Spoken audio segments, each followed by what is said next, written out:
Car doctor वंदना रस्तोगी सह आचार्य संस्कृत द्वारा संस्कृत विषय के इस ई व्याख्यान में आपका स्वागत है।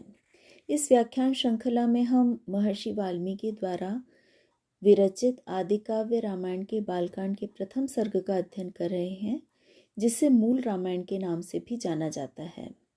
और इसमें संपूर्ण रामायण कथा को अत्यंत संक्षिप्त रूप में प्रस्तुत कर दिया गया है। रामायण के 24,000 श्लोकों में जो कथा वर्णित है उसे यहाँ पर मात्र 100 श्लोकों में संक्षिप्तीकरण के माध्यम से प्रस्तुत किया गया है।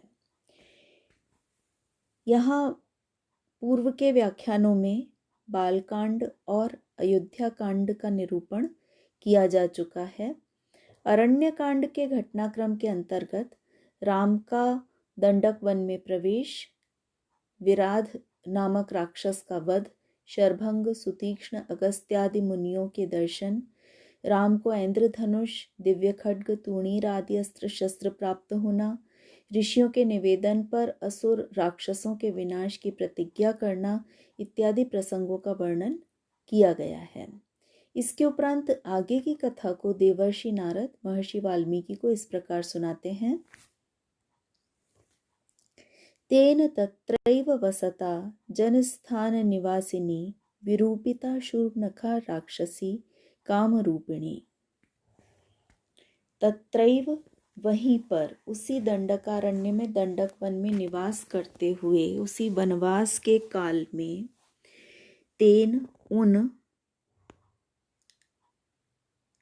राम के द्वारा जनस्थान निवासिनी, जनस्थान नामक वन क्षेत्र में रहने वाली, काम रूपिणी, इच्छानुसार स्वरूप परिवर्तित कर लेने वाली, शूर्पणखा राक्षसी, शूर्पणखा नामक राक्षसी को विरूपिता, विरूपित किया गया, उसके रूप को, उसके आकृति को विकृत बनाया गया।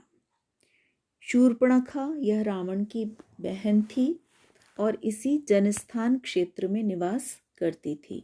शूर्पा इव उत्ताना नखाह यस्य सह, यस्या सा, वह शूर्पणखा कहलाती है, जिसके शूर्प के समान बड़े बड़े नख हैं। जनस्थान निवासिनी, जनस्थाने निवसति यासा जनस्थान निवासिनी। जनस्थान यह दंडकारण्य का ही एक भाग है, जिसका विस्तार गोदावरी नदी से कावेरी नदी तक माना जाता है। उत्तर दिशा में स्थित अयोध्या से दूर दक्षिण की ओर सघन वनों में राम अपना वनवास काल व्यतीत करने के लिए आते और भी अधिक दक्षिण की ओर अयोध्या से दूर बढ़ते जा रहे हैं। यहीं पर शूर्पणखा से उनकी भेंट होती है और राम के, लक्ष्मण के द्वारा उन शूर्पणखा का नासिकोच्छेदन किया जाता है। उसकी दुर्भावनाओं के कारण यह दंड उसे दिया जाता है। खरम त्रिशिरसम चैव दूषणम चैव राक्षसम निजघान रणे रामः तेषाम चैव पदानुगाम। इस प्रकार से जब शूर्पणखा अवमानित, तिरस्कृत हो गई तो उसने अन्य राक्षसों को भी युद्ध करने के लिए उकसाया और जनस्थान में रहने वाले बहुत से राक्षस राम से युद्ध करने के लिए आए। उनमें से राम ने खरम, खर को, त्रिशिरसम, त्रिशरा को, दूषणम चैव और दूषण नामक राक्षसों को रणे युद्ध में निजघान वध किया, उनका हनन किया, उनका विनाश किया। तेषाम चैव पदानुगान, और उनके पदानुगामियों का, उनके अनुगामियों का, उनके सहयोगियों का भी विनाश राम के द्वारा किया गया। तो इस प्रकार संपूर्ण वन क्षेत्र में वहाँ के तपोवनों और वनचरों को संरक्षण प्रदान करने के लिए राम ने जो विघ्न पहुंचाने वाले, आतंक फैलाने वाले जो असुर और राक्षस उस क्षेत्र में विचरण करते थे, उन हजारों राक्षसों का उन्होंने विनाश किया, जिनमें खर, दूषण, त्रिशिरा इत्यादि के नाम प्रमुख हैं। वने तस्मिन् निवसता जनस्थान निवासिनां रक्षसां निहतान्यासन् सहस्राणि 14। तस्मिन् वने निवसता, उस वन में निवास करते हुए, दंडकारण्य में जनस्थान क्षेत्र में निवास करते हुए, जनस्थान निवासिनम, जनस्थान क्षेत्र के निवासी, यहाँ पर रहने वाले, 14 सहस्राणि 14,000 रक्षसाम, राक्षसों को, निहतान्यासन, राम के द्वारा मारा गया।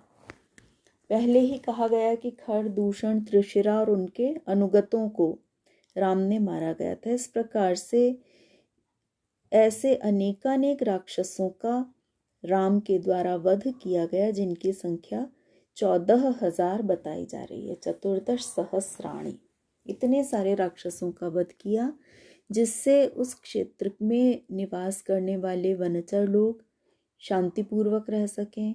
वहाँ तपोवनों में तपस्या करने वाले, यज्ञ कार्य करने वाले ऋषिगण अपने कार्यों को निर्विघ्न पूरा कर सकें।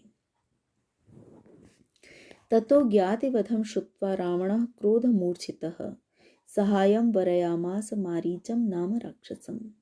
ततो, राम के द्वारा इस प्रकार से राक्षसों का संहार करने पर, ज्ञातिवधम श्रुत्वा, अपने परिचितों का, ज्ञातिजन का, बंधुजनों का, परिचितों का, वधम, वध को, श्रुत्वा, सुन करके, रावण, राम, क्रोध मूर्छित, क्रोध से मूर्छित हो गया, बहुत अधिक क्रुद्ध हुआ रावण। रावण को बहुत क्रोध हुआ कि मेरे इष्ट मित्रों राक्षसों को कौन मार रहा है।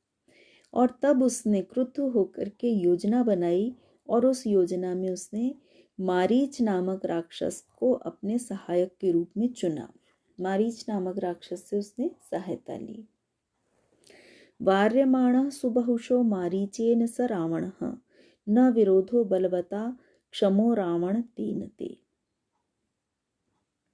जिस मारीच से रावण राम का वध करने के लिए, राम से प्रतिशोध लेने के लिए सहायता प्राप्त करना चाहता था, सुबहुशः, बहुत सी बार, सह रावणः, वह रावण, मारीचेन, उस मारीच के द्वारा, वार्यमाणः, उसको रोका गया। क्या कह के रोका गया?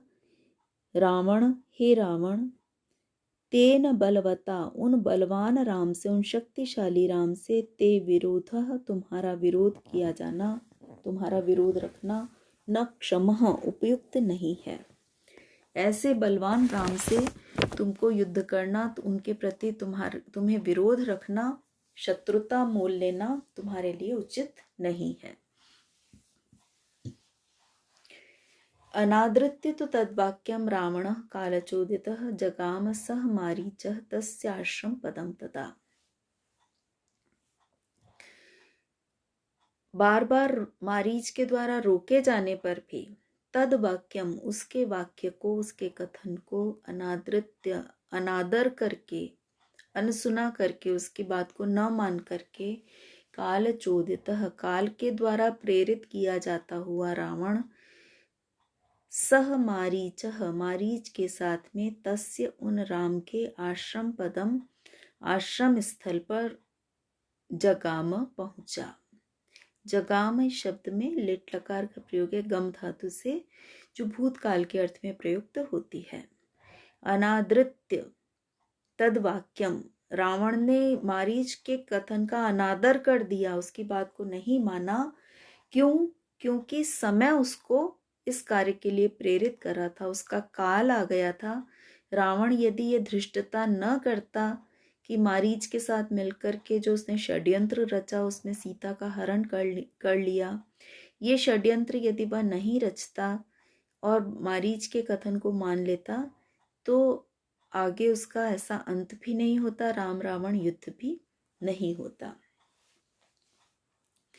लेकिन अपने काल से प्रेरित हुए रावण ने मारीच के बातों का अनादर कर दिया, उन बातों की तरफ कोई ध्यान नहीं दिया, और वह राम के आश्रम स्थल पर, जहाँ राम पर्णकुटी बना करके रह रहे थे, जनस्थान में, पंचवटी में, वहां पर वह पहुंच गया।